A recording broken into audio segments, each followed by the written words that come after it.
அனைவருக்கும் வணக்கம். வாங்க, இது என்னான்னு தெரியுதா? கத்திரிக்காய் வத்த போடுறதுக்கு நமக்கு தெரிஞ்சவங்க கத்திரிக்காய் கொண்டாந்து கொடுத்துருக்காங்க. என்ன, ஒரு 50 கிலோ கத்திரிக்காய் இருக்கும். இதை வாங்கி பாருங்க, கத்திரிக்காயெல்லாம் அலசியாச்சு.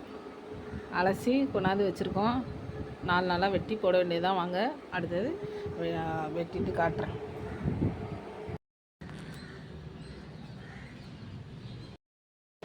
நம்ம வெட்டின கத்திரிக்காயை ஒரு நாள் ஃபுல்லாக வெயிலில் வச்சு காய வச்சு எடுத்துகிட்டு வந்துட்டோம். இப்போ இதை அவிக்கணும். எப்படி அவிக்கிறதுன்னு பார்ப்போம். இங்கே பாருங்கள், இதில் நல்லா ஒரு ஸ்பூனுக்கு மஞ்சள்தூள், ஒரு ஸ்பூனுக்கு 2 ஸ்பூனாகவே போட்டுக்கலாம். ஏன்னா பூச்செல்லாம் பிடிக்காது மஞ்சள்தூள் போட்டால்.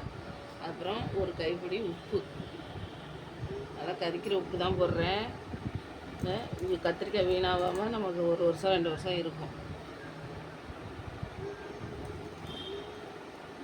இதில் தண்ணி நிறையா வைக்கக்கூடாது. இந்த டம்ளரால் ஒரு 3 டம்ளர் தண்ணி வச்சா போதும்.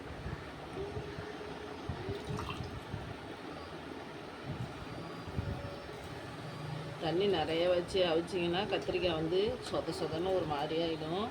அதனால் இதால் ஒரு 3 டம்ளர் ஊற்றுறேன். வாங்க, அவிச்சிட்டு காட்டுறேன்.